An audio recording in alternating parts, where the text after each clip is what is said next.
When do you become Teddy Swims? Teddy Swims.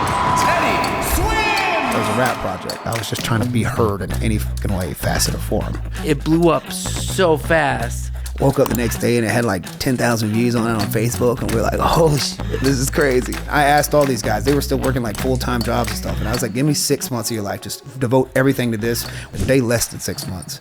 I signed to Warner Records and put all these boys on salary. Did you ever get discouraged? Oh yeah, yeah. There was a moment not too long ago. I was alone and I felt like this weird sadness, unimportant and weird. Also with my career starting to work, I was really in a deep place of thinking that this was going to solve my issues and my self-worth issues, and that when people loved me and validated me, that I would feel like enough. And, your failures always inform your successes, not the other way around.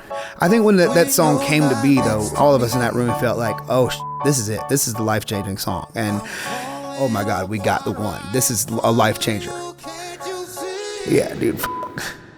Welcome to And the Writer Is. I am your host, Ross Golan. Today's genre-defying vocal powerhouse has taken the world by storm.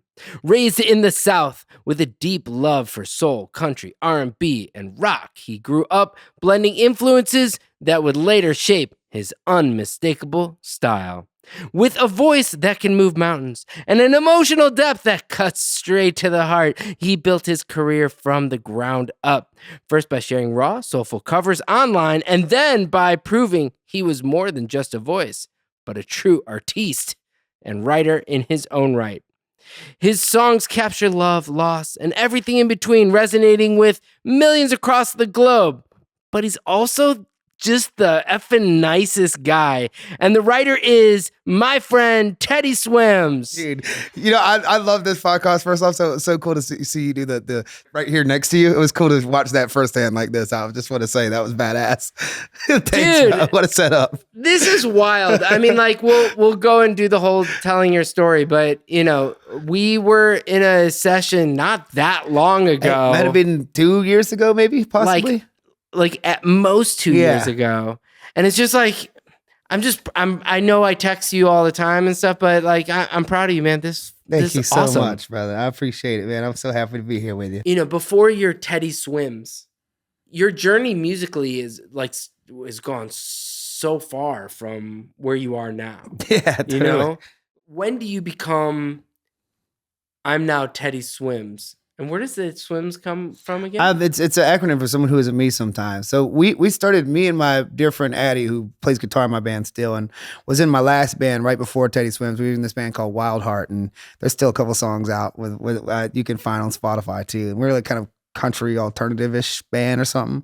And he was like kind of making like hip hop beats at the time and giving them to like, rappers and stuff, local people in Atlanta. And he's like, man, we should try to rap, And so we had did a couple songs, and my dear friend Tyler Carter was in this band Issues, and he was doing his solo run. He had just released an album and was like, came home, heard like a couple songs we did, and was like, look, dude, you guys can come open up for me on my solo tour if you want, and just give me I'm going to Europe for a month, I'll be back, give me 30 minutes of music and I'll take you. And so March of 2019, Teddy Swims and Addie, we went on tour with him, and it was just like as a rap project, like I was just rapping at the time and with a bunch of unreleased rap shit, and just like, so that was my first tour, like a little Sprinter band tour, like being a rapper. And my manager Luke at the time, he would come to all of our LA shows and was just like, dude, I think people are really fucking liking Teddy Swims though. Like you as a person that's not like trying to play the role in a bunch of different bands as the lead singer, I think people are really connecting with who you are as a person and love that. And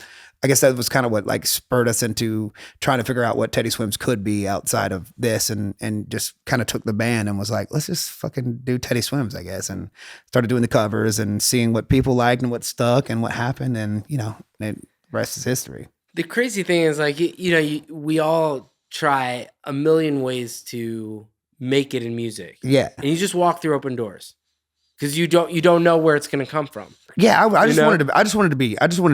You just wanted to be doing it. And I could find myself authentically anywhere. Yeah, let's just start from the beginning for people who don't realize, like, you come from there are a lot of people in LA that have grew up in LA and have like the nepotism, and they know this thing and they knew that growing up, and they were always going to be a success. Yeah, It's totally. just like what they did. That is not the Teddy Swims story. Let's start from the beginning, man. You were born. Yeah, I was born in Conyers, Georgia, I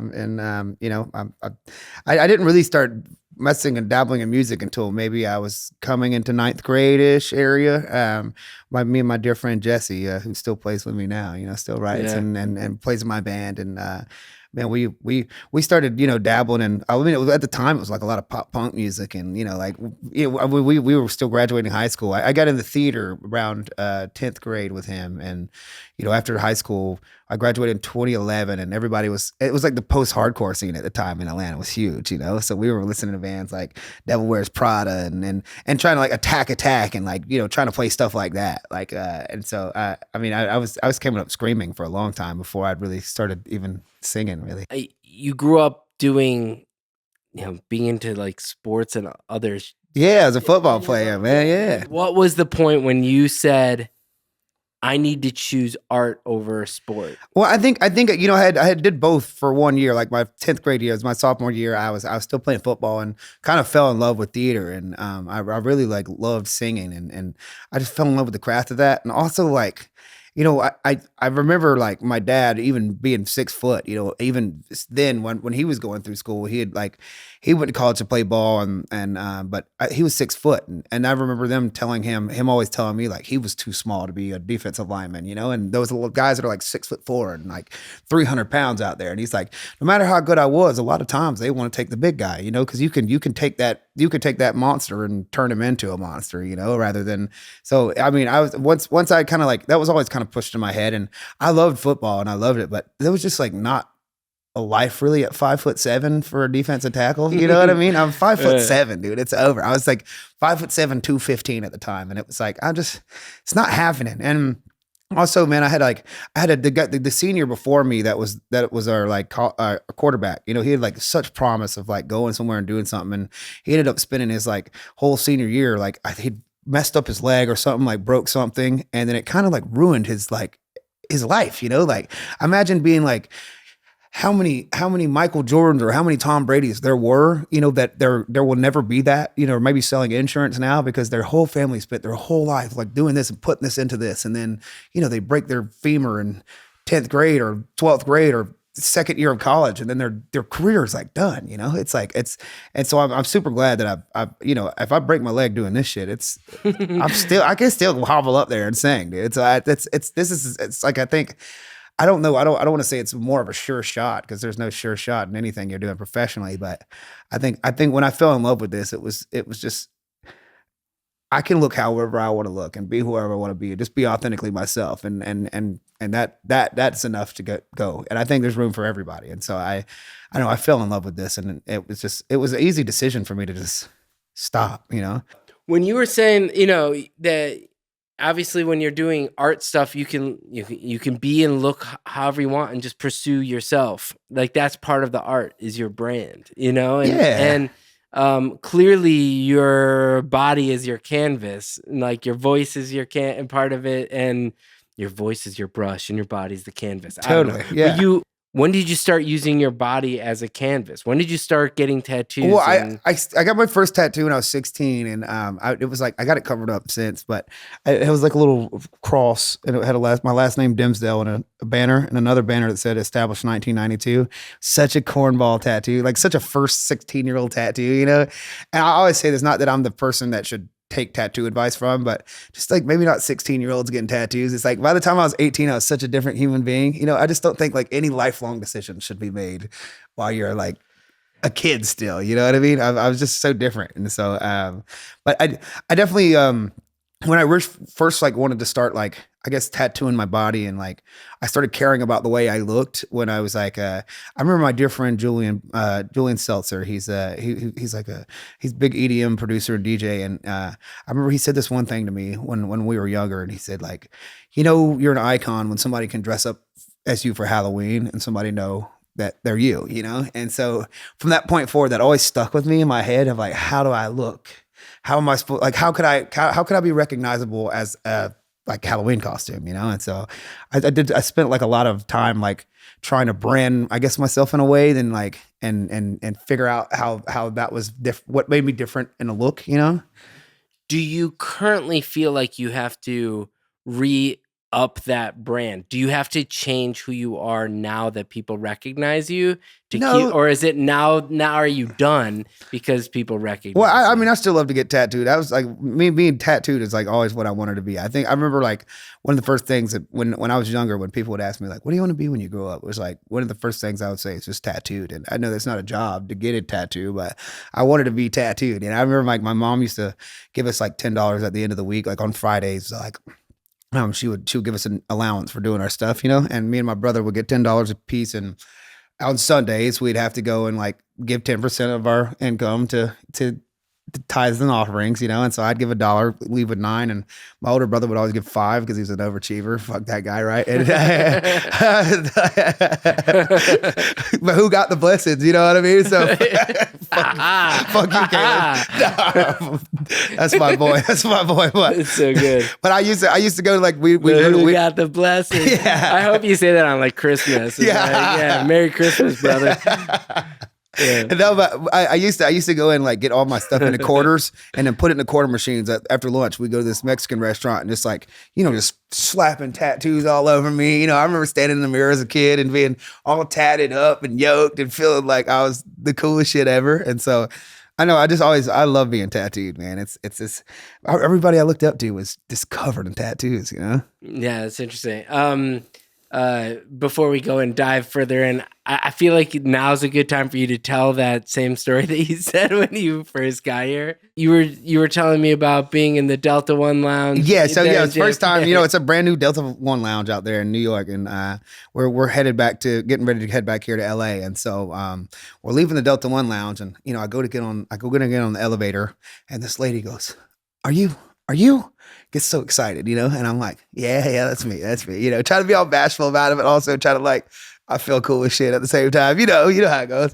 And so then she's like, well, can I take a picture? And I'm like, yeah, of course, I'd be honored, you know. And so we're taking a picture, and we get done the picture, and we're kind of standing there for a second, and I'm like, oh, we didn't hit a button. Somebody's got to hit a button. So I was like, oh, it's okay, we got distracted. And she's like, yeah, just hanging out in the elevator with Jelly Roll. And I was like, oh shit, she thinks I'm Jelly Roll. And I want to preface that by saying like I'm honored. He's like the nicest human being in the world, and I love my brother Jelly. So, but it was just like my face just turned beet red, and I'm trying to walk. I'm like, we walked out of that elevator, and I just power walk, span through it. Like I didn't have the heart to be like, I'm not Jelly Roll, but also like I did, you know, it just kind of put me in a weird position to be like, do you know who I am? Yeah, I don't want to do that either. So I couldn't be hurt, but I also couldn't correct her. So I just red face and dipped. And I was like, God bless, man. I hate that happened. When did you start thinking like, I guess I could do probably original music and I should write my own Well, music? we had been, you know, I had been in bands forever and writing with so many bands. I mean, there's like my first ever band you can actually still find on YouTube. We're called Heroic Bear, and it's What's it called? It's called Heroic Bear. Okay. And it's like my senior year in high school. We're in this post like hardcore band, me and my friends, and our first EP is still on YouTube, and it's so bad, dude. It's so What's the bad. first song that you wrote? Is it one of those? No, that would have been some of the first stuff I wrote with my dear friend Jesse. I mean, that was way before we could even record. But the first music I like released was What's the first single? Oh God, I'm probably Nuns with Guns is what it's called. Nice. Nuns with Guns is it's a bad song, but I but also, you know, like You it should goes do to the ballad version of it someday. there's no way. I mean, I think to be fair to my buddy Thomas, man, the lyrics. I mean, we did good on it. We did what we could at the time. I don't know why. I think in our little local scene, like I remember everybody thinking I was so great. But I listen to myself now and being like, I suck so bad. I mean, I was probably the best of my little group of friends, you know. But I think that it was like we suck so bad, and I really like now where we are now, like where I am as a writer. I think it's always great to keep those things up though, because you can always reference to how far I've come, you know, in the last 15 years doing this, and it shows people that you don't just start out like Benson Boone, where you just started singing yesterday and you're fucking awesome. You know, some people have that. Some people are just that beautiful, but I sucked for a really, really long time. It's so hard to imagine that. I mean, obviously, I think we all work on skill that like we may have taste. And there's something where, and maybe we've talked about it in an episode before, but this idea that you're born with taste, but you have to build the skill to reach that taste. And so when you first write your first songs, you're like, this is not good, but I know I could write something good. Yeah. And then you keep working through that and you're like, this song's almost there, but it's still not, something's not great. I think you're totally right about that, because I remember even at that time, you know, that I was like not gung ho to show my friends like what I've been working on, you know, like I remember I loved playing little local shows around and having my friends come see me. But I remember our first recordings and not ever being like, now if I like kill something, like I'm like happy to be like, yo, you got to check what we did yesterday, you know? And I know that they're decent songs and I'm excited to show people. And I know I sound good, you know, I know that this is a good song and I can share it with somebody. Back then, I definitely remember being like, I still don't feel like I'm comfortable sharing these with my friends. You know, I was scared to show people my music then. And I mean, the recording was probably just shit too. It was fucking What's the garagey, first song where you're like, I'm not scared right now?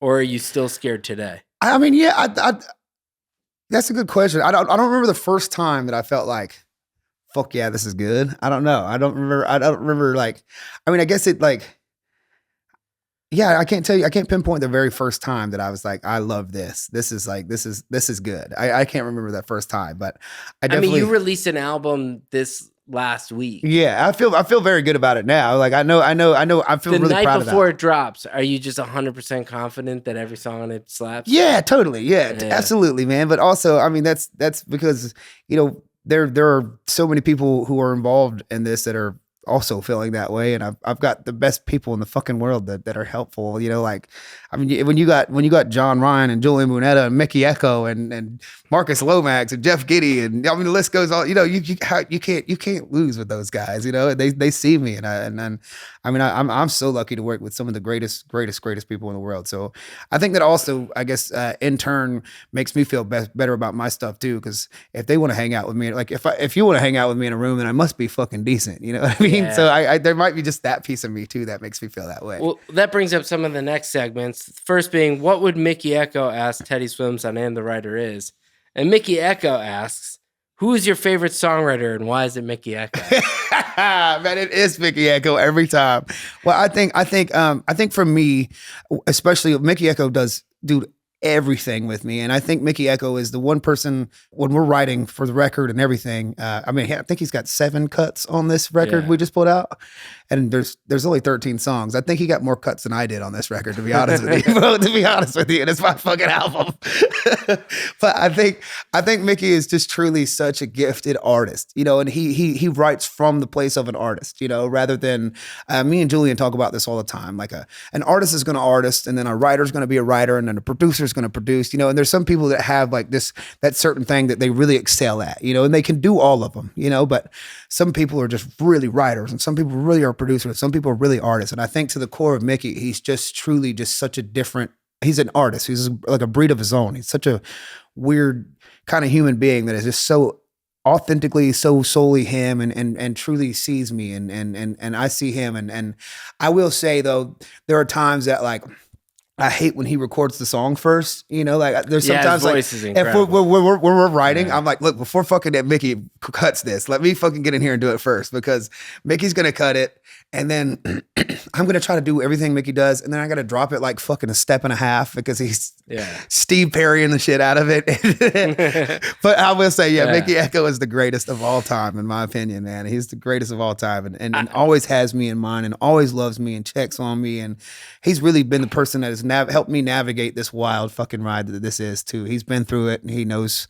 I mean, I've caught him on moments like, I think there was a moment not too long ago, last year sometime, when I had gotten back from tour for a bit, and I was like, and I hadn't been alone in so long. Like usually I'm just stretching myself with so many people all the time, and I thought I was going to be like officially so happy to be home by myself and like just alone. And for the first time in my life, I was alone and I like felt like this weird sadness, this like weird, like, I guess like, what am I supposed to do with myself and feeling like unimportant and weird. And I guess there's like some level of dopamine that I was getting on the road all the time that I didn't know that it was like, I was so addicted to or so used to that when I was sitting by myself, I was like, fuck, I feel a little depressed now for some reason. I know I'm not sad, but I just know that I'm sad for some reason. I know this is the reason. And I remember calling Mickey and being like, did you ever have this feeling, and I talked to even Bert Kreischer about it on his podcast, and he's like, we call that re-entry in my household. And he told me this beautiful story about like, he always like, when he gets home and he's living a little too hard and he gets home, he's like, gets everybody and his daughters and his wife in, and it's just like, I just want everybody here. I don't know, I can't tell you any more than I just want everybody around me right now. I need love right now more than ever. And I think Mickey's helped me navigate that so much, and to a degree of like how to even he's going to be such a great person for me as becoming a father, because that guy he just feels like he has the fucking balance on life. The biggest thing I always say about Mickey is he's always like, make your bed. And I've done it a couple times. It doesn't really do anything for me like it does for him. But every time I'm at a camp with him, I make my bed. And I always get to go down and be like, hey, man, I'm in my bed, and then just having him like kind of happy and proud. I don't know. He does so much for me, man. That's one of the best people I've ever met. NMPA is the premier organization for music publishers and their songwriter partners. It's their mission to increase the value of music, and that's exactly what they do. NMPA is working right now to raise royalty rates for songwriters from streaming services, radio, social media, and everywhere music is essential. From the courts to Congress, NMPA works to get songwriters what they deserve. I know because I've served on the board before, and I'm the current co-chair, along with Ryan Tedder and Liz Rose, for the Golden Platinum Club. So again, thank you, NMPA, for supporting And the Writer Is and songwriters everywhere. And what you mean by that, and when you make your bed, it's like it's something you can control to start. Yeah, exactly. It's something that's yours, and then you can end the day by going back and being like, I did that. No matter what happened throughout the day, you made your bed. And that there's a lot of logic to that. And while we're going to some mental health and other things in this, what would Aaron Bashuk ask Teddy Swims on And the Writer Is? He was saying a similar thing. He goes, he's such a salt of the earth, selfless person, and he gives so much of himself to other people that it's important to ask you, what are you doing for Teddy? Oh man, And so I'm going to reiterate that. What are you doing for Teddy? What a good dude, man. I think to the core of me though, I get bringing some joy and some comfort and some like safety to people. I get that in return. I think at the core of my job is that I truly do get to open up and trauma dump on people all the time, and strangers and that are standing out in front of me. And I think I just being honest and vulnerable with myself and where I'm at, I get to, I guess, people have created this safe space for me, and I in turn get to create that safe space for people to feel free to cry and laugh and joke. There's one thing for sure. We all have been heartbroken, and we all think dicks and farts are funny. And at the core of me, that's like there's always going to be that. And I don't know. I cry. I try to make sure that there's always a time to cry. There's always like it's. I try to cry every day. It's like pain leaving the body. I think. One thing I've really been doing lately for myself is I've been calling it reprioritizing gratefulness.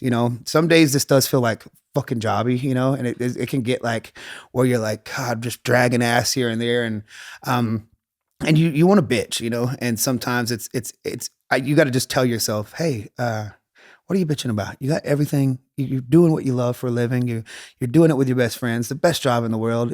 You should be happy. And some days that works. But then there are some days that doesn't work. Some days you just need to be like, I'm upset, and you got to give yourself that fucking space to do that too, And so I try to let myself be upset when I need to be upset, and learn to not tell myself I'm not allowed to be upset, because I'm so lucky. I think that has been the biggest thing I've learned over this last year, because you can't just, you have to feel those things. And I used to just feel like I was so ungrateful if I was upset. And I think that was the biggest no-no that I did to myself, is not let myself be upset. Who helped you figure that out? Do you have a therapist? Yeah. Therapy has been a really good thing. And is that something you've always done, or is that no? something It's something I just recently started. Weirdly enough, so my girl Raish, she like, I'd been wanting to start it, with the whole title of the album and everything. I wanted to get into it, and putting out the first part was like a promise to myself that I would go, and I still kind of kept pushing it off and pushing it back and saying I was too busy, and she was like so wonderful to me that she, I guess, kind of like finessed me in a way of going, was like, you know what, as we're bringing this kid into this world, we should go to like couples therapy, and we'll like make sure we're bringing this baby into like the most safe place, and and we started doing couples therapy, and then that kind of bled into like, I even just talked to my therapist this morning, like sometimes just being like, hey, can I talk to you about this? Can I talk to you? And the next thing you know, I'm in my own therapy. And the next thing you know, I'm in therapy. And I was like, it's that slick bitch. she got me. Last person part of this album that we can go back to telling the story is, what would Julian Bonetta ask Teddy Swims on And the Writer Is? You have a lot of friends. Yeah, I'm so grateful to have him too, he has a few questions, but I want to go back to, the camp situation, which you were saying, where you come downstairs and you're like, hey, Mickey, it's because you guys actually actively go to Palm Springs. You do the big family, Julian Bonetta, John Ryan world, where you go somewhere and you lose yourself, in the thing. But what is it about Palm Springs? Like you've written your biggest hits in this town that's 2 hours east. Like you're in LA all the time. You had 200 and something songs by the time we met. Yeah. What is it about Palm Springs? I think that I find that there is always a thing that happens when you're like locked in to a place. It's just, you're just only locked in and you're zoomed in with each other, and maybe it's a fucking week-long tequila bender and you're just there writing and speaking and talking and putting out all the outside world out of it and never getting in your way. But I think that has something to do with it. But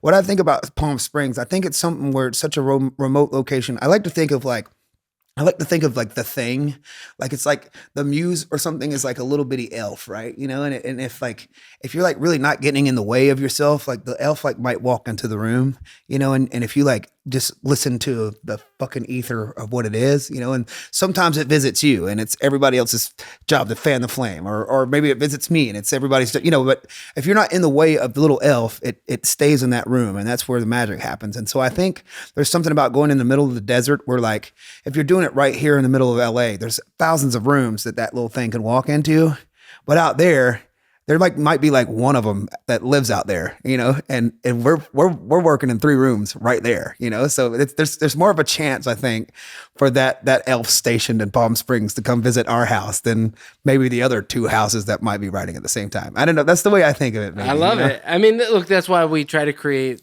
oases even within LA. That's what the whole vibe is. But like, one of the things that makes those camps so successful and makes you so successful is that you're willing to be part of the creation from scratch, and you're willing to sometimes listen to ideas that were created or started by somebody else and put your stamp on it, which frankly, the greatest artists in the history of music did.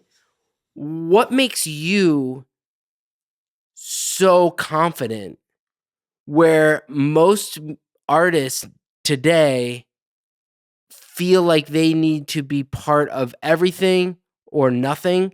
Why are you so confident that you're willing to listen to songs that had maybe been started without you in the room? I think I've arrived to that and still arriving to that. There are definitely times like when I was first getting into this, and becoming an artist, there was definitely like this ego thing that I had to get rid of like, if everybody would want to send songs and want to be a part of songs, or even now that I might back then have gotten songs, but now that I'm at this level of my career, the quality of song that I might get shopped now is like way better than the quality of songs that I might got after they've gone through 15 people, you know what I mean? To get to like, I guess Teddy can cut it now. Now it's like they want Teddy to cut the song. So I think there is like of course the quality is a little bit better, but I think also I learned this from Thomas Rhett though too. You know, Thomas Rhett was good about like, man, you don't, you know, like he was like, I didn't write this song and this song on my record. You know, you don't have to do that. Like I don't know. I used to feel like I was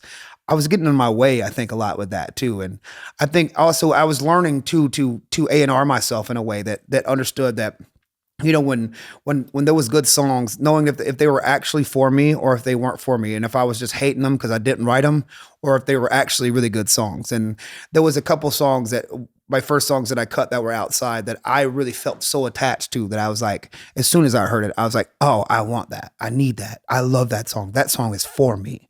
And the first time I felt that way about a song, it changed my perspective of that, because I'd already went and cut something that Aaron might have told me to that I just didn't feel like was for me, but I wanted to do a piece, and we're partners, and I wanted to like show him like, all right, let me go put my whole effort into this, like, and let me see if I can, you know, really arrive to this song and bring myself to the song. And if I can't, then I'll put it away.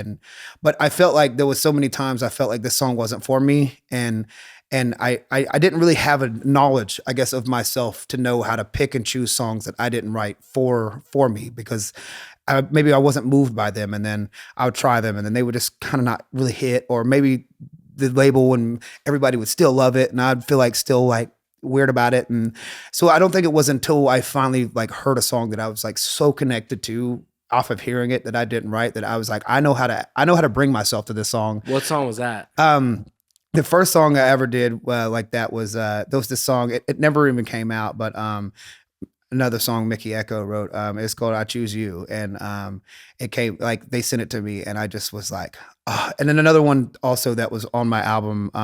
Andrew Jackson had sent me this song called Last Communion, and I just fell so deeply in love with it and was like, dude, this is like so special, and I want this for my album. And so like I that's when I've like kind of, I guess, started learning the balance of like how to take songs that were from outside and if I really felt that way about them.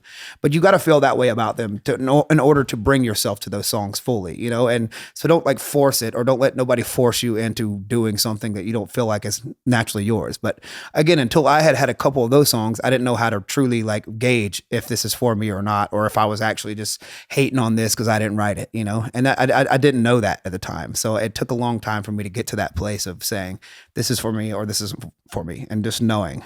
Well, a lot of those things feed each other too, that the great artists are great curators. Yeah. They're great A&R people.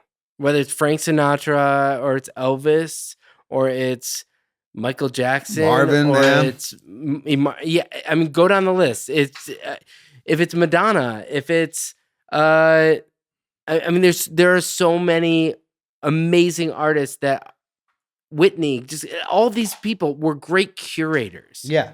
And there were some people who were might be better singers, might be better songwriters, but weren't as good at curators.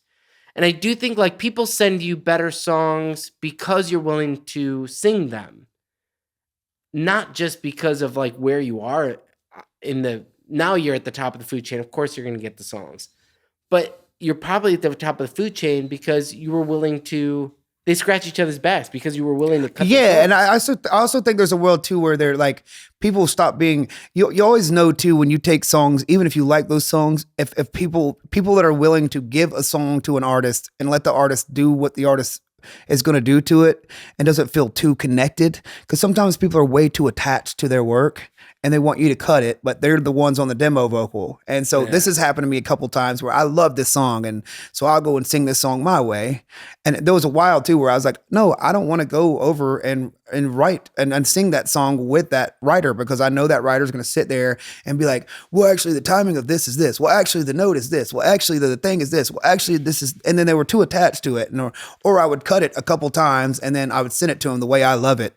And they'd be like, oh man, it's amazing. Well, if you could just come over to the house and then like punch a couple things in, and I get there and we're recutting the whole thing. And the guy's just sitting there level 10 in my ear, like, well, you know, so instead of da da da da, it's da da da da da. And I was like, dude, I don't think that fucking matters, man. It doesn't feel natural to me. And now you've like ruined the song for me. And like now every time I sing this song, even if I love it, I got this like anxiety. I got this anxiety attached to it of like how fucking much of a nightmare you were, that like I don't want this fucking song anymore. And so I think it's also when you take something from somebody, like I think that you got to like the person that is pitching you the song also has to like not be so fucking attached to their baby. And if that's their baby, they need to fucking put it out, you know? That's really good advice. It also, and you happen to have the ability, because you have the ability to write. You're allowed. You remind me as an artist working with Pink. Hell yeah, what a goat, man. You know, like you can sing the phone book, you can write the hits, you can take the outside songs, whatever they are, they all sound like Teddy songs. And I think that's where writers who pitch you a song have to know that what comes out is going to be your song, not their song. Yeah. And there are a lot of artists where they don't have that skill set, and they are more of a vehicle of outside songs because they don't have the skill set to write. They don't have this. Yeah, they don't really have their own proposition quite made, and it's easy to throw them through the machine of just like, hey, good That's writer, when you go good song, yeah. And they need to do that because their version of it isn't good. Yeah, it's just what the song actually was sent to them. Yeah, maybe even worse. Maybe they're just the face of it, you know. And it's how did you digest the change from being I'm gonna post a video, which had to be vulnerable, you know, like when you saw the response from doing covers, like how did that change who Teddy Swims was to you? Well, so originally we'd done June 25th of 2019. We had done Michael Jackson's "Rock with You." It was like 10 years after his death, and kind of an anniversary. And so somebody had put like the stems up online, and we'd pulled it up, and I was like, you know, we should just do a cover of this to see, like, you know, just to pay homage to the king, right? And so we did it, and woke up the next day, and it had like, you know, like 10,000 views on it on Facebook. And we're like, holy shit, bro, this is crazy, right? And so I remember telling my friends, like, look, dude, we should just start doing this weekly thing. And I mean, look, like we can film the videos ourselves. We can record the tunes ourselves. Like we can play the songs. We really can do all this by ourselves. Like we already have the means. Like we can just kind of like, we should all just take our time and spend like maybe 6 months of each other's time. Like just really putting into this, like every week doing a cover, right?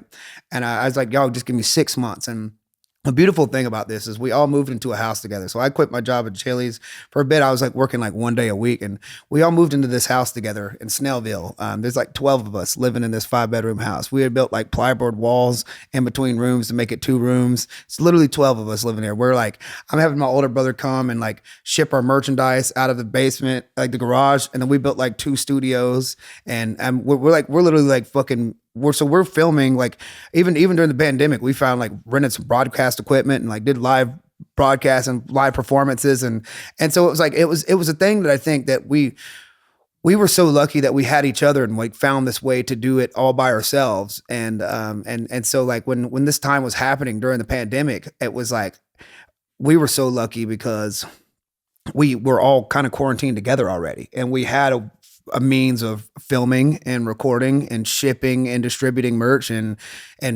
making and creating art and merch and like, you know, doing the videos and playing the songs and recording the music. And so like we were able to write and record and make covers all in the comfort of our own house. Well, not too much comfort. We were like I said, it was like 12 of us in this fucking house, but we were able to do all of it ourselves. And so where the world kind of stopped spinning for a minute, it was like prime time for us, because we were the one people I think on the planet who had the perfect setup for it to fucking kick ass for us.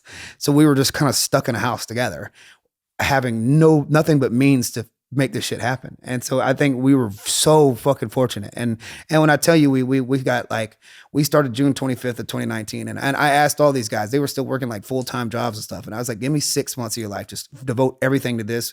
We were getting done at like 3 a.m., going into work at 7, some of these guys. And I mean, manifestation was so real, dude. 6 months. Well, June 25th, 2019, we started in December 24th of 2019, a day less than 6 months. I signed to Warner Records and put all these boys on salary, and we like do $1 million deal and made it through the pandemic together off of that, and fucking just kept working together. It's such a crazy situation that it happened like that. That's amazing how you get signed. But fast forward, you know, when, let's say we met 2 years ago, ish. You know, it's 4 years. The pandemic kind of crushes a lot of the business.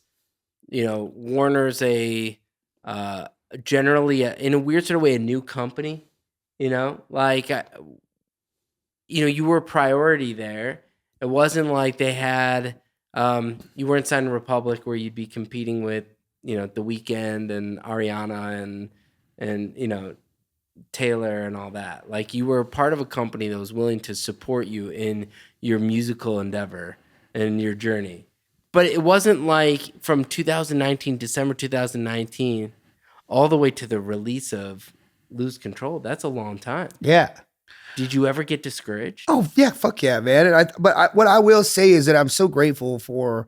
I think the reason like we went with Warner because we had met with a lot of people and that was our fear of like not being really prioritized or not really getting seen because we could do this ourselves. Like we were already fucking doing this ourselves. So we wanted a partner that could like really prioritize us and wanted. And I think when Tom and Aaron had like kind of came into Warner, it was kind of a whole new regime and there was like a lot of bullishness, like a lot of stuff to prove for them. And I think like they were kind of cleaning house and kind of starting back over again, And so when I think it was a perfect storm when I first met Aaron and Aaron was like, we both wanted the same thing. We both wanted to be heard and we both wanted to be seen.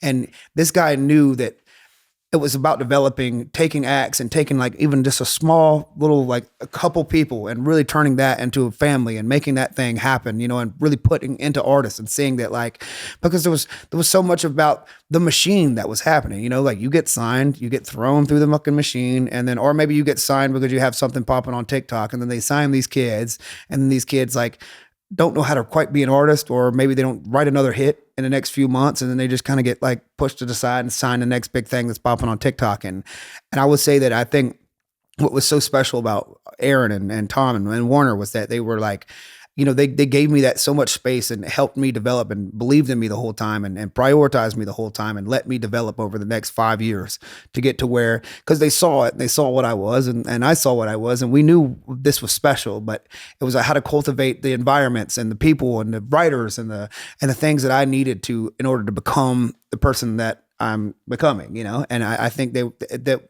I was so lucky to have them and still I'm so lucky to have Bayshuck that has been like on the ground floor of this fucking thing and has always had time to answer every fucking phone call and every text and always just prioritize me and like has been there to develop me and shoot so many shots that were just, fell on their face and get back up and brush it off. He's willing to like push me. And we've had such a good, there's times like, we've done look, I want to put this song out. You want me to put this song out? And fuck it, I'll cut it, Aaron. I'll fucking cut it. Yeah, dude. Because I believe in you, bro. I believe in you. If I hate this song, but I'm definitely going to cut it for you, And same thing. I hate this song, but bro, if you want to put this out, and we've always had that with each other that like, but I think we finally got to the point, or we're getting to the point now, where when we both like something, or everybody, the whole squad likes. We finally found the formula of like what works and what we love and who Teddy Swims is. But has a 5-year journey from being signed to now to do that, and that's how it used to be. That's how labels are supposed to do. That's how A&Rs are supposed to be.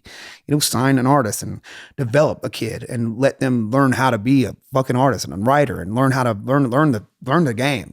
Instead of just putting scuba gear on a kid and kicking him in the water and telling him go find some treasure. That's not the fucking game. That's so awful. They do that to these kids. There's a quote that says, talking about music is like dancing about architecture. Yeah. And when I think of the first description I got of like, oh, do you want to work with this guy, Teddy? It was like, he's going to be like a male Amy Winehouse. Yeah. Uh-huh.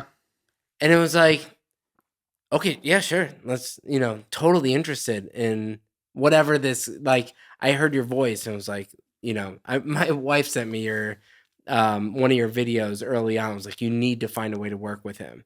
And it was like, it came across as like, oh, interesting. That's the direction. And then it was like, by the time we got in the room, it was like, that's not really the direction anymore.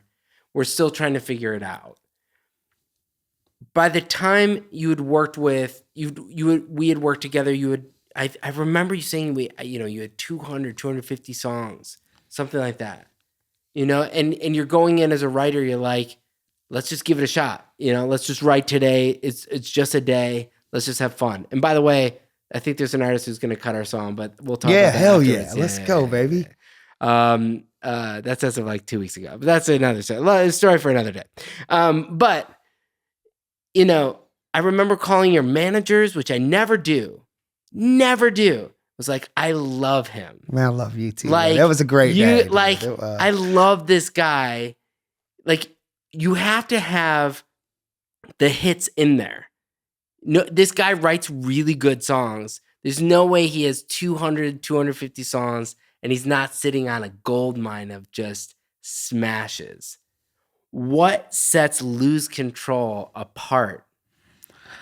I don't really know. I think that I guess the biggest thing was like, I think for me, it takes time of like really writing and getting this thing, because when somebody's painting you the picture of what they expect you to be, like that was the biggest thing, was like every person I would go in to meet and write with, and you were doing the speed dating of the writers then, you didn't know who you was really going to stick around with or who you were going to be around with. And now like we go in and crush it for a week. There's no doubt in my mind that now even if we write one more day together, I know we know each other. We know what we're kind of looking for. I know what I'm looking for. Like, so it's like back then it was just, I was just every fucking person in LA that would willingly write with me, I was writing with, and then everything that the label was sending was like, look, here's like Rolling in the Deep, like here's our Mel Adele or like Mel Amy Winehouse, like here's Crazy by Gnarls Barkley. He's like White CeeLo or like Mel Adele, like that was kind of like, that's like kind of like they were just kind of just trying to put something on there to give the writer something to go off of, and I think truly that was like, I wouldn't say shooting us in a foot in a way, but it was also like I still was kind of discovering that, and every time I was writing those Mel Adele or those like White CeeLo songs, I was just feeling like that, and I was like, this is not gonna work, because like I just feel like that. I don't want to be that. I want to be whatever the fuck I don't know what I want to be. I want to be me, and I just don't know how to put that into words or sounds yet. But I don't want to be those things, and so I think Lose Control was like, we'd kind of been like writing. I think when that song came to be, though, it was the first time in my heart that I felt, and all of us in that room felt like, oh shit, this is it. This is the life-changing song. And it was the first time in my gut I felt like, oh my God, we got the one. This is a life changer. And after seeing it change my life like it has, now as I'm going into writing, I now know what that gut feeling of like, this is special feels like. And so when I do feel that way, I know how to lean the fuck into it, rather than being like, oh, is this too rock and roll, or is this too country, or is this too this or too that? And I feel like in so many times in my life I was getting in the way of creativity, or writers I was with was getting in the way of creativity, because maybe this sounds too like this, or this sounds too much like this, or it's not quite hitting the prompt that I was giving for this. And it was like, it's supposed to, maybe it should sound more like this. And then you're having something beautiful happening, and then you're derailing it by, trying to make it so much more of this, or it's too much like this. And then that fucking little elf walks right out the fucking room, and we miss a chance to had a great verse, or like had a great fucking chorus. And that song never gets revisited again, because we never saw it through, because we just changed gears immediately because this was too country, or this was too fucking this. And now it's like, I guess now I know what I like, and I know who I am. And I guess now that my proposition is there, I feel like if I feel that fucking feeling that it's good, it's good. If it sounds good, if it feels good, it's fucking good, dude. There's nothing you can say about that. It's damn good if it's good. Julian and I were talking, he did a recent,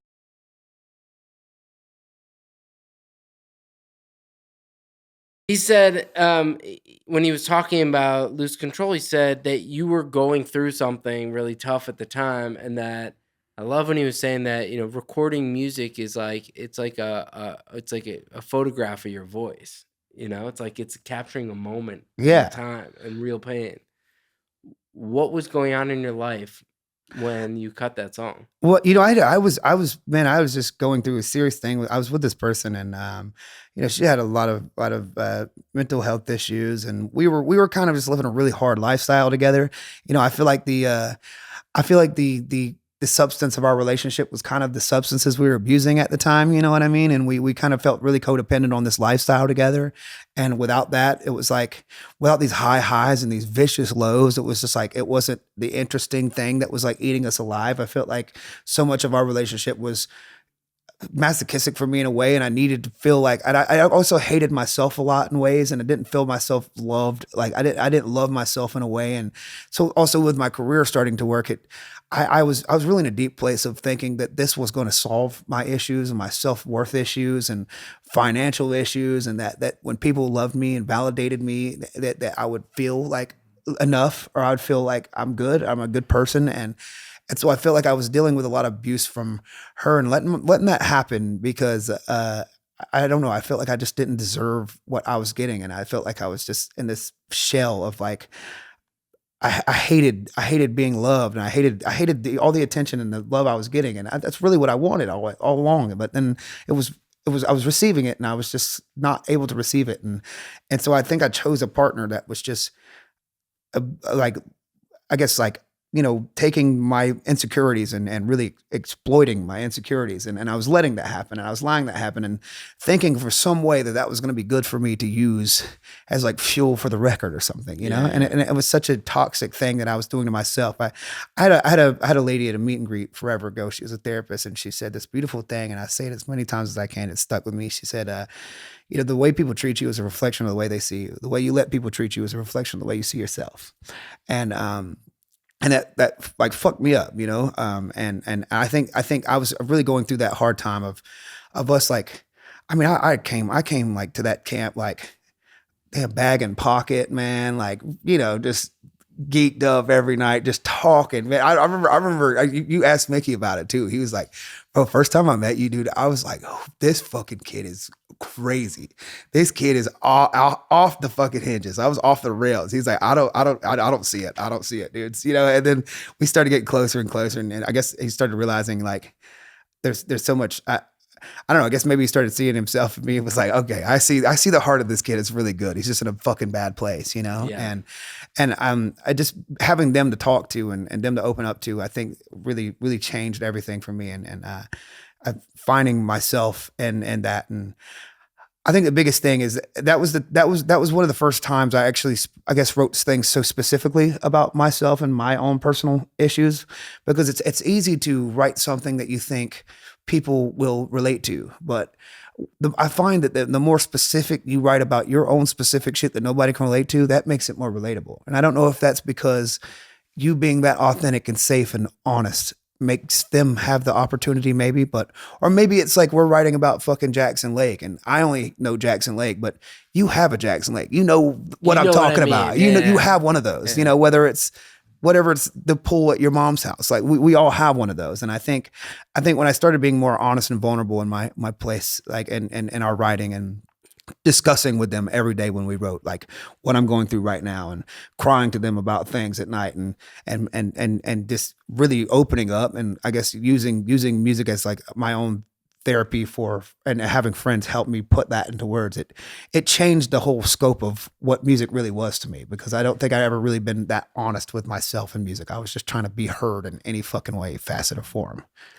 One of the hard parts of that song is that it generally come from the Swedish school of like trying to make a song that the melody is singable for everybody.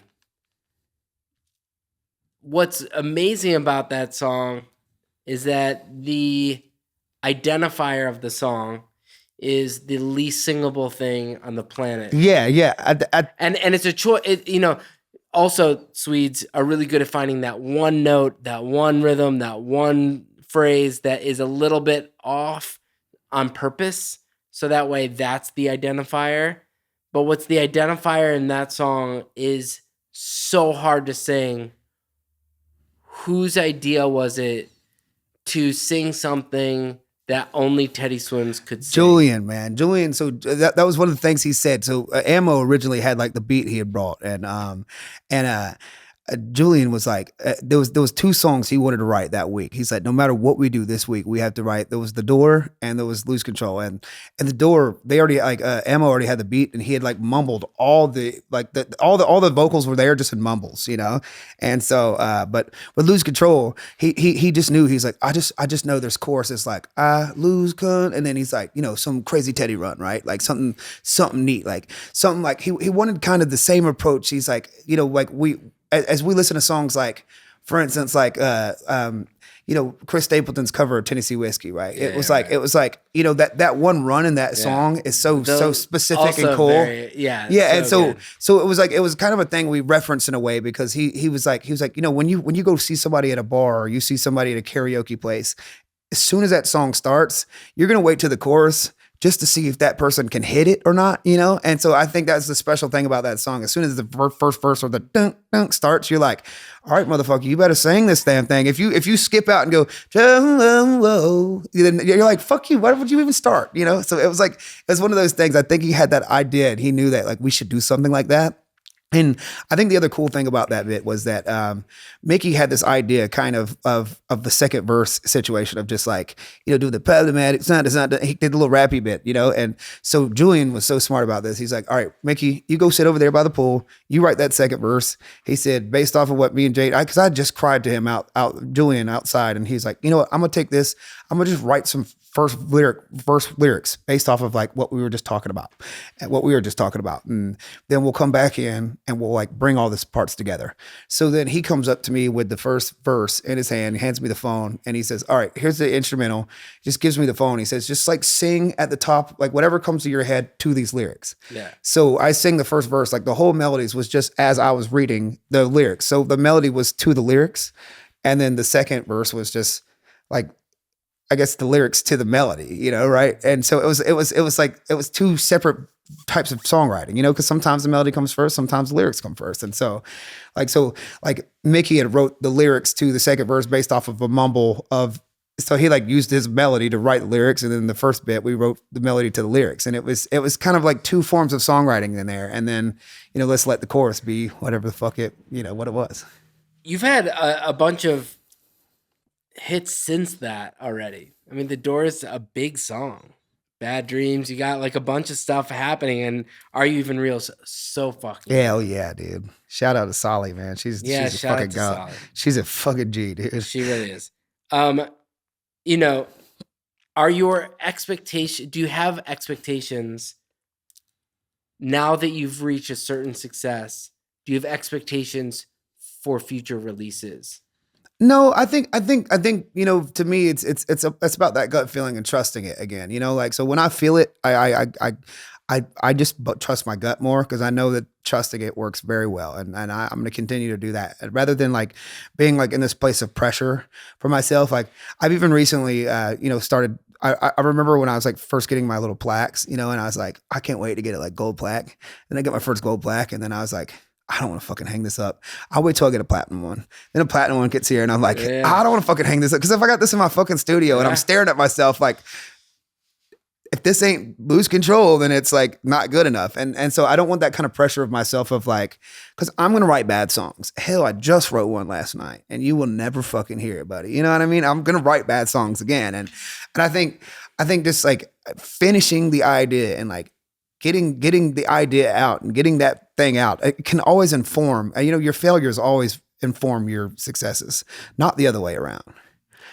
There's a difference between an artist and a songwriter right here, because a songwriter in this era has to buy their own plaques, and an artist is given a plaque by their label. They want you to have all the plaques, but a songwriter, there's a point, all my plaques I stopped buying maybe like 6-7 years ago, because every time I was like, oh, let's upgrade it. And I would give it to like my niece or my nephew or somebody. I'd give somebody. Oh, that's a good idea. Actually, that's a good idea to give them to mom or something. Yeah, somebody else wants that's it genius. In their house, yeah, absolutely. But I was like, man, I don't want to spend $300-$400 every time like a song goes from double, triple, quadruple. Like, you should be so lucky, right? But there's a point where you're like, I'll wait till it's diamond. Maybe that's when I'll get the thing. That's and what maybe I tell myself now, then I'm gonna hit up the label anyway and be like, Where's my diamond? Like, I got you a diamond. Like, send me that. But like, I'm not gonna keep up this thing of like keep buying plaques only to secretly be like, it should be 7 times, not 6 times. Well, I think even with my cuts as just a writer, I feel like I would be very happy to hang up like those, rather than like that's my different. song and like my voice on it and like, me as an artist. Like I would hate to compete. I could compete with myself as a writer. I do every day, but competing with myself as an artist is like a fucking horrifying situation for me. I don't want to hang up. And also like, I always get this weird thing about like my face being on fucking everything. Like I don't want my face to be all over my house and my face everywhere. And I always tell like I get these like people that come to like our meet and greets and stuff, and they'll like have drawn like this beautiful picture of me, and it's such a beautiful, thoughtful thing. And I'll be like, dude, thank you. But if I hang all these pictures of myself up, you know what? Next time, why don't you just draw me you? Draw me a picture of yourself, and then I'll hang you up in my house, and I'll be very honored. That's beautiful. Yeah, you know. There's something about you're about to be a dad. Yes, sir. And I was just saying, like, taking yourself out of your house. Well, as a musician, we work so hard to, in a way, be recognized. I think a lot of our love language is words of affirmation. Absolutely. And so we just want to be told we're good at what we do. So we do music because it was something along the path where people were like, hey, you're good at that. So you keep doing it, and you collect these accolades and you put them in your house. And there's this moment when your child arrives and you're like, oh, this is their home now. And it's this weird, it starts to become strange if there's more than like, some of your trophies and maybe one that you get this weekend. It's like, you'll want that one up because that's like that shows like the family, Yeah. But having your face all over your house is a tough thing to grow up in. Yeah, and you never know what that kind of communicates to that baby either. You never know what that really says, or how that looks, or how much that shadow that you cast onto that baby will be to them when they're coming up, or will it make them need to succeed in music to even enjoy music, or will it make them want music at all? Will they just completely rebel out of this beautiful art because they're like, fucking no, my dad's already done that. I don't want to like be like. So yeah, I think there's something that's so much to be said about like removing that, I guess, that pressure off of yourself, but also that child being in, or that, I guess, removing that ego from your house, but also that pressure off your house. Because how does that ever affect the child's upbringing? And then also, like you want sorry to interrupt, but like you want your kid to see attainability. Yeah, because that's the privilege of being Teddy Swims' child is going to be that. Look at how hard my father has worked, and I can work hard too. I don't know. There are many ways your kid can interpret your success, whatever that is.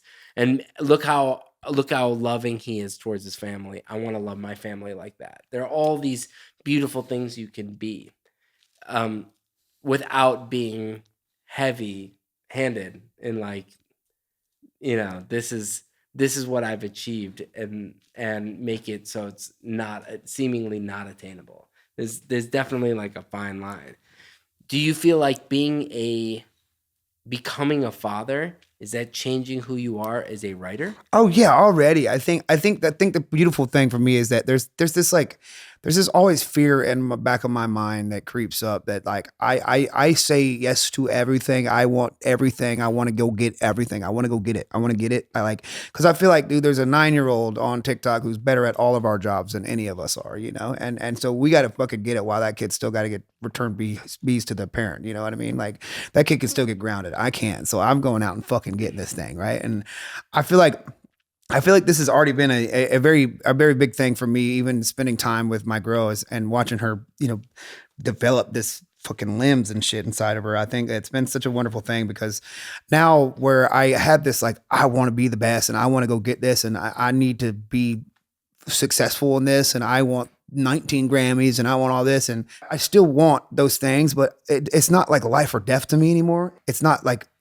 all that I'll ever be, you know. And now I know I have a different why now, and and a singer is not all I'll ever be, and that those accolades are not all I'll ever be, and I think now when I'm thinking about spending my time being productive in music, I will take that time and be productive in music, and it'll mean more. And that time being at home, like just watching TV with my child sitting on the floor and playing around, playing some Legos or whatever the hell. I know that we're doing nothing, and that is the most productive fucking thing I could be doing, is doing absolutely nothing with that child, and not feeling like, oh man, I should be doing this right now, or I should be doing this right now. And so I think being more present in both those spaces, from home life to work life, but also like making both those times mean a whole lot more, and being fully present in those moments, and not being thinking of the other thing too much while I'm doing the other thing. You know, I hope that it brings that kind of balance and presence in my life. Yeah, you don't have time to mess around either way. Yeah, when you're exactly. a kid, like you go to work, you got to show up to work because you got to go home and be a dad. When you're a dad, you got to be a dad because like you know, you just were at work. And like you have to be there, you know, if you're gonna do either well, or you're gonna do neither well. Yeah, exactly. You know? That's it. Let's go and ask. I'm gonna go to a 5 for 5. I'm gonna list 5 things and just tell me the things that comes off the top of your head. Okay. All right. The Grammys. Michael Jackson, dude. Oh, that's interesting. Yeah, here you are nominated for a bunch of Grammys. And that's the first thing. Well, dude, I used to watch this. I still do sometimes. I used to watch this video. It's my favorite video ever. When I was a kid, I really like wanted this situation. So there's this when he goes up and gets 8 Grammys that night. But on the 7th Grammy, I remember there's a video of him you can find online. He goes up there and he says, so I promised that if I got another Grammy, which is 7, which is a record, that I would take my sunglasses off. And I don't want to take my sunglasses off, but I'm doing it for Miss Hepburn, who's a dear friend of mine, and the ladies in the back. And he just like raises his glasses up and people scream, and he pulls them back down and goes and sits back down. And I was like, that's the most gangster shit I've ever seen. And so that's always been like my like precipice of like humanity for me. And so when I think about the Grammys, or I think about just success, I just like think about how fucking iconic that is. And I don't have to be that, but if I ever get 7 Grammys, you best fucking believe that's exactly my speech. That's my fucking speech. Yeah. Same outfit, dude. Fuck you talk about. Let's go with Big Family. Oh man, you know, dude. Peter Bunetta, dude. That's how Peter Bunetta is the fucking hero of that whole thing, man. I think that comes down from just like generational, like the person that he is and what he's instilled in all those kids and myself included. He's had his hand, like, I don't know, there's like, it's like his lips to God's ears, man. Peter Bunetta is a legend in his own right. And it's like one of the greatest who's ever done it. And it's not ever like how Julian's got his own success and it's not his father's success has never stifled him by any means. He's gone it and done it all by himself, and with the way that's the way I see fatherhood and childhood, like being like, if I'm so lucky to have my child do that he carves his own way and his own path, and then also just has that support, and that support without ever feeling, you know, just like we were talking about, that support of like it is attainable, but also without being too, I guess, like, not, you know, I think their relationship, his dad and Julian and his dad are just like, that's the whole culture of what they've built, and the whole culture I hope to have with my family if my child does want to do music at all. But Peter Bunetta is a fucking legend, dude. This isn't a question, but I feel like I have to ask this. Would be for number 3 would be songwriting versus being an artist.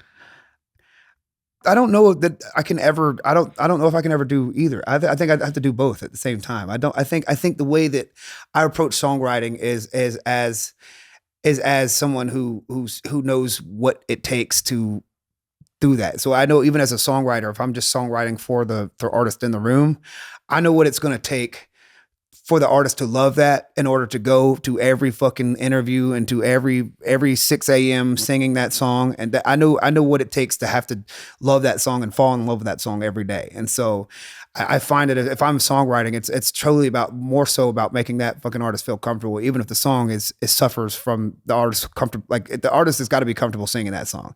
So if the song is not a number 1 hit because I know what it takes to be a number one hit, and this kid's never had that. Like I don't know. It's going to be a number one hit if that kid does all the work that it takes to push that song, to make that song, and loves that song and falls in love with that song, and it's more about them. And so I think songwriting I always approach from my own artist, like not perspective, but what it takes to make a song, how it takes an artist to push a song to where it needs to be.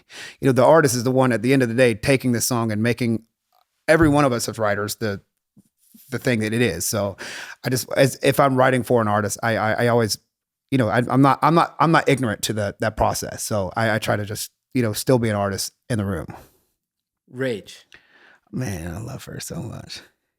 That's a beautiful woman, and I'm so grateful for that she's changed my whole perspective on life and love and what it's like to be a person that's so kind and beautiful. And watching her become a mother, it's just like watching her just build this inside of her, and how perceptive she is about everything and how thoughtful she is about everything. There's just nothing she's thinking. She doesn't take anything lightly. There's not anything that is not already calculated, thought out. And she's like slowed me down so much on being reactive to things, you know.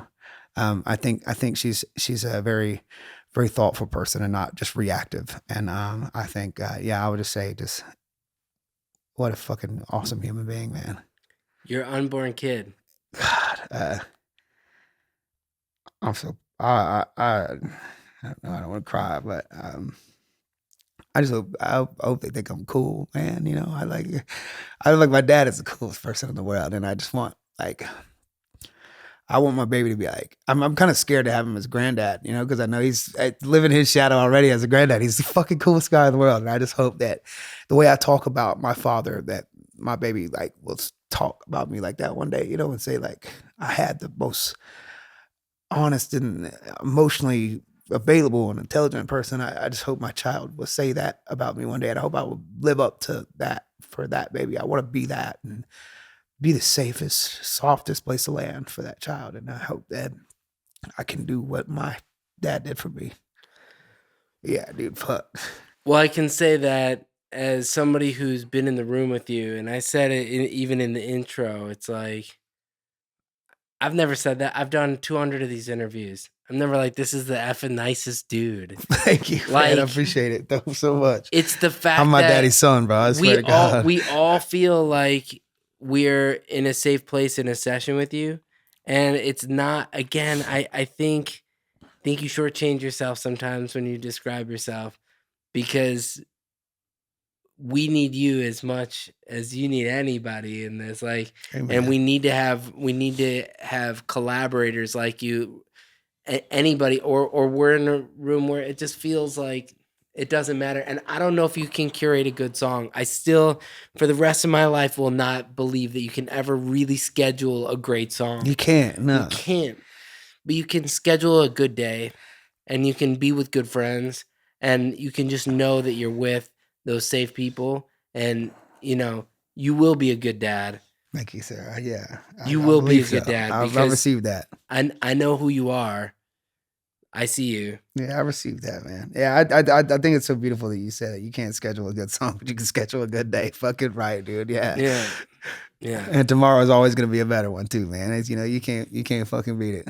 Well, listen, man, I'm so proud of the success you've had, and you know the fact that something like Lose Control took 39 weeks to go number one is even the most Teddy Swim stat ever. Dude, we're 7 or 8 weeks from it being the longest running top 10 ever, which is fucking crazy. Like, it's the most Teddy. These are the most Teddy Swims stats, because it's this like patient family vibe. It's not like there is no flash in the pan vibe, because it's just not that story. That's just somebody else's story. Like, that's not your story. And look, man, the Grammy's Best New Artist category this year is pretty exciting because it's all people who are not new. You know, the whole this is a celebration of work ethic. Yeah, amen. And your success is Amen. like a success story for not just you, but all your whole community that you're bringing with you.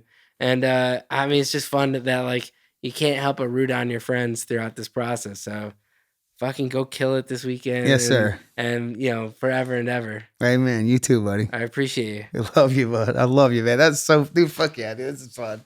Thank you, man. We hope you enjoyed this episode. It was produced by me and Joe London in association with Mega House Music Group. If you like this episode, go give us a rating at wherever you listen to your podcast. And make sure to follow us at And the Writer Is on all your socials. We'll see you next week.